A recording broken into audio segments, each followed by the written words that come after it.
กองทัพใหญ่มาตั้งอยู่ลาวนี่คนไทยก็สิเต็มอยู่ลาวพี่แหละอุบลเนี่ยสินะ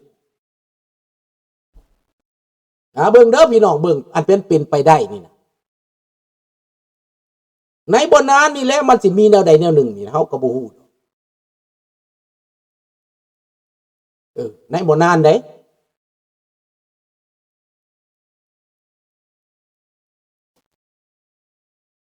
ดังนั้นทุกสิ่งทุกอย่าง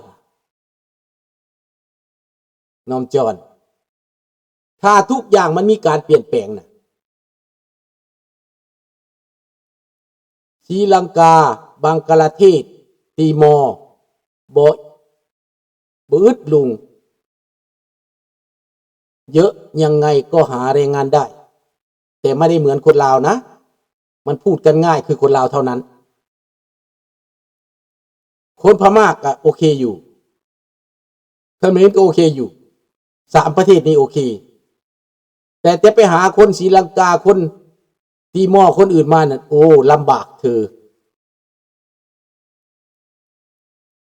จะลำบากมาก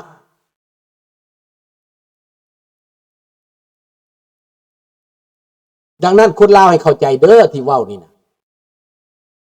ลุงนี่เป็นยังจะมาเว้าเสียดายโอกาสของพวกเจ้านั่งติงให้เงินให้คำนั่งติงทรัพยากรอยู่แต่รัฐบาลก็บ่ได้สนใจหูหนวกตาบอดเห็นบ่ล่ะไปฟังความเกี่ยวพุ่น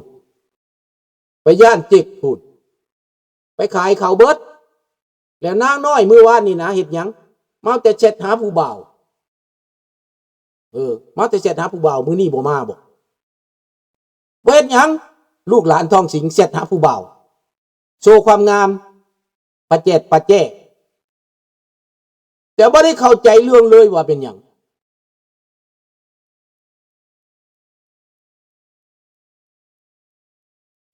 นี่ล่ะปัจจุบันนี่เข้าแน่ๆอเมริกาเข้าเขมรแน่ๆแล้วก็อาจจะเข้าไทยด้วย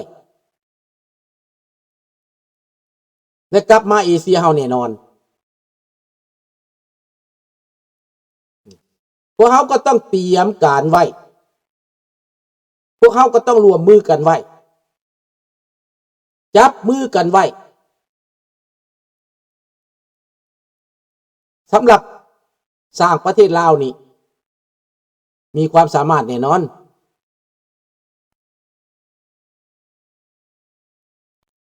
คนลาวบ่จะเป็นเรียนภาษาไทยดอกแน่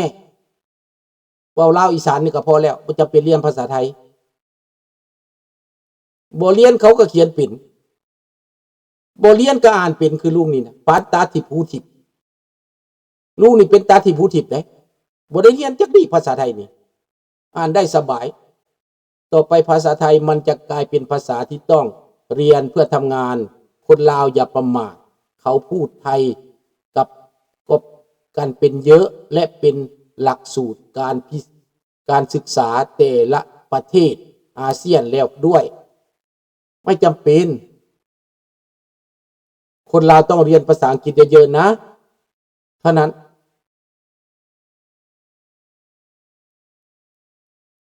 ถ้าเรียนภาษาอังกฤษได้แล้วฝรั่งเศสได้แล้วคือตาทิพย์หูทิพย์แล้วเท่ากับโบแมนเท่าแล้วนั่นว่าคือลุงนี่นะได้ภาษาฝรั่งเศสอังกฤษแล้วนี่มันยังกระหู้เบิดเป็นไปเบิดบ่มีฮอดคนสอนก็ยังเป็นเลยเท่ามีประโยชน์อยู่ได้ล่ะ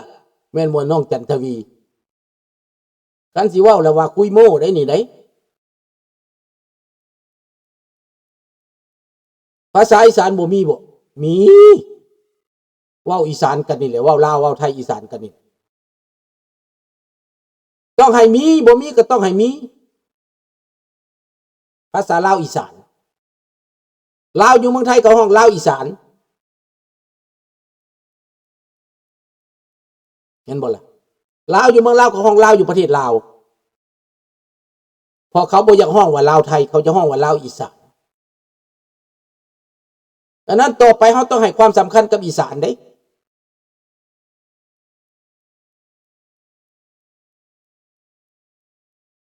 ต้องให้ความจริงความสำคัญกับอีสานเป็นโบเซพีอีสานดินแดนที่หังมีได้แม่นล่ะบ่ได้โม้ได้มันบ่ดังนั้นคนอีสานบ่ต้องต่ำต้อยถือว่าเป็นลาวอยู่ในภาคอีสานต้องยกดินแดนอีสานให้เป็นสำคัญเป็นภูมิภาคที่สำคัญเฮาก็บ่ได้ไปคิดว่าเขาไปเว้าภาษาลาวเบิดดอกเว้าภาษาอีสานก็ได้แต่เป็นเชื้อสายลาวนี่แหละบ่ต้องไปต่ำต้อยกันลงเขาหลายกว่าเฮาได้คนลาวเอ้ยดังนั้นต้องให้ความสำคัญเขาผ่านมาเฮาผิดพลาดหยังเฮานี่น้อยกว่าเขาสิว่าเฮาเป็นใหญ่แนวใดแม่นอยู่เฮาเป็นกกแต่เฮาน้อยเฮารักษาความใหญ่เฮาบ่ได้เด้คนอีสานเขายังรักษาความเข้มเขาไว้ได้เด้เหนื่อยสู่เจ้าเอ๋ย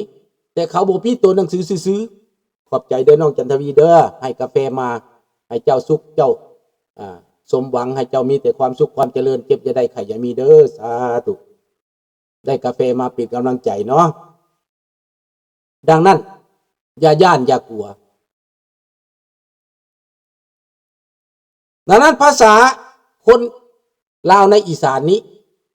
เขาบ่อยากว่าไทยนี่ในไทยนี่นะเขาอยากว่าอีสานนี่นะเขาก็ต้องว่าอีสานเด้เห็นบอกเขาห้องอีสานเหนืออีสานใต้อีสานกลางเขามี3เขตอีสานเหนืออีสานใต้อีสานกลาง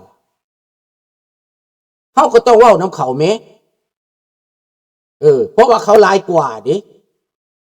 คนก็หลายกว่าเขาไปอยู่เมืองไทยกูมือนี้ก็เป็นไปเพิ่งคนอีสานนั่นละหาบน้ำก้อยหาบดนตอกดนตรีเห็นบ่เรื่องการเพลงบ่ในการร้องเพลงก็ยังไปหากินอยู่เมืองไทยพุ่นนะร้องเพลงไทยร้องเพลงอีสานได้กินเงินได้เป็นดังแม่นบ่หลายคนที่อาจารย์นั่นเอาไปฝึกกันนะได้รับรางวัลนั่นน่ะ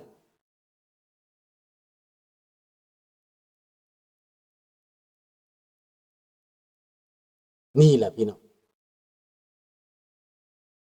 ดังนั้นภาคอีสานต้องถือว่าเป็นภาคสำคัญลุงจะให้ความสำคัญอีสานนี่นะอีสานเหนืออีสานใต้อีสานกลาง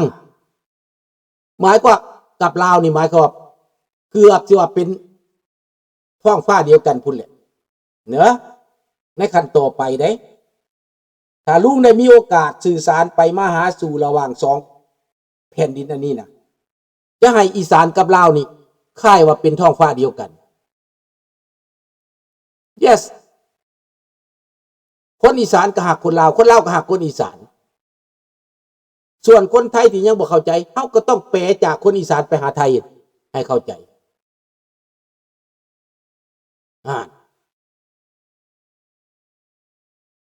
ดังนั้นการสื่อสารเป็นย้ำที่ให้แก้วมาสื่อสารว่าลาวนี่เป็นแก้วลาวนี่เป็นเวียดนามลาวนี่เป็นเวียดนามอยู่นะแล้วเป็นยังเขาจะบ่ให้ไทยนี่สื่อสารว่าลาวกับไทยเป็นพี่น้องกันลาวกับไทยเป็นพี่น้องกันตีจนมาแตกพุ่นอันนี้มันเป็นจิตวิทยา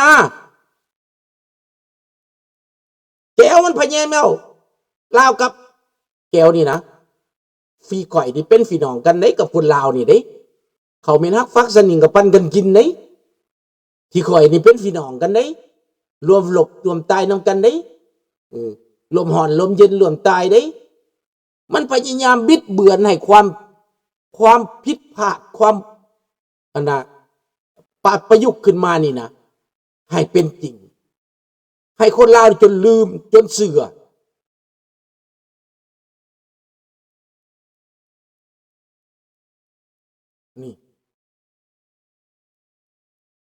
นี่แหละดังนั้นพี่น้องต่อไปนี่เฮานี่จะต้องฝากน้ำของนี่แปลว่าเหมือนดังเฮานี่เป็นญาติกันเบิดการเมืองนี่ต้องเป็นการเมืองที่ว่า2 ภาคฝั่งผลประโยชน์เท่ากัน50-50ทุกอย่างมัน50เบิดคันรุดแต่แท้ก็บ่เกิน40ด้านใดก็อย่าให้ได้50-50เบิดปันกัน50-50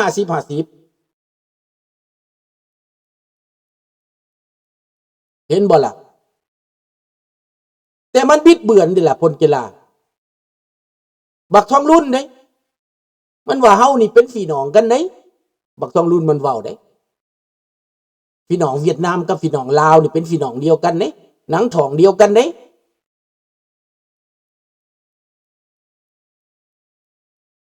นี่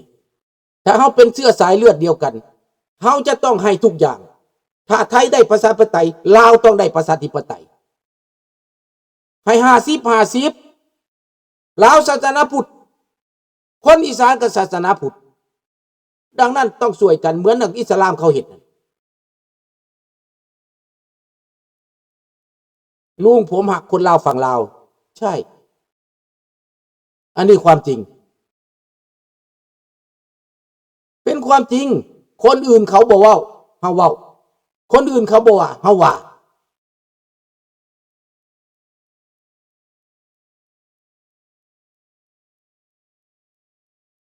มันเอามันผักมันไปนั่นแหละเฮาบ่เอาผัก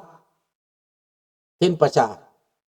ผักอันนี้เตะมันไปทีมันไปกระเด็นมันไปเฮาบ่เอาเฮาจะปีนปลายปากปืนใส่ผักนะเดี๋ยวนี้นะ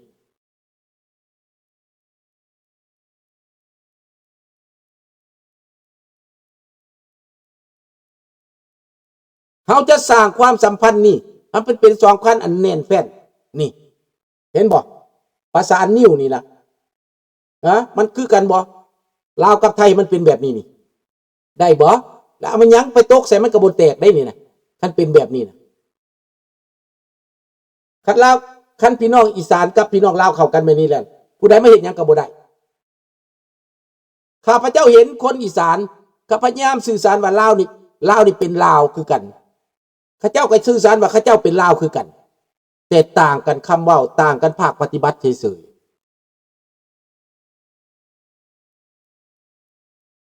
ทุกคนก็รู้แต่แก่ใจ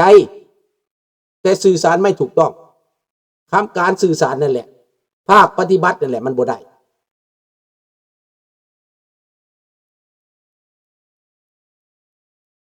อย่าให้มันเป็นแบบนั้นต่อไป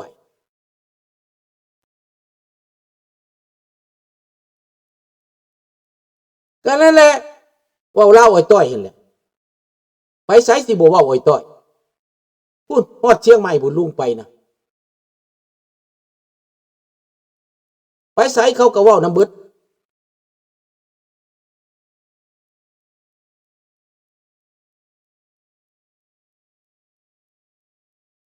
อันเรื่องมักบ่มักขันมันขึ้นกับการสื่อสาร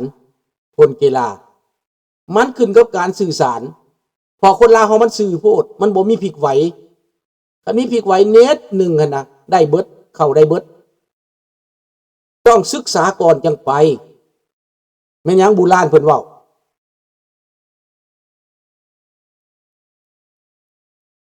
โบราณเว้าว่าจังได๋สิเพเข้าบ้านหลิวตาตามหั่นน่ะไปศึกษาบ้านเพิ่นก่อนศึกษาก่อนได้จังขึ้นเด้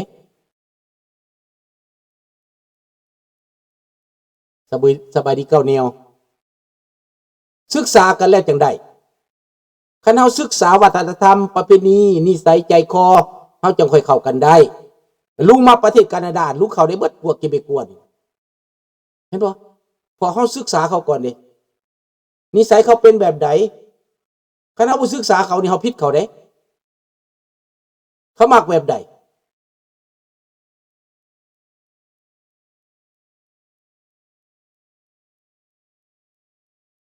เป็นหยังเขาจังว่าจังสั้นตะตราพอรัฐบาลสอนเขาแบบนั้นแก้วบอกเขาแบบนั้นก็ลุงเว้าเลยดิ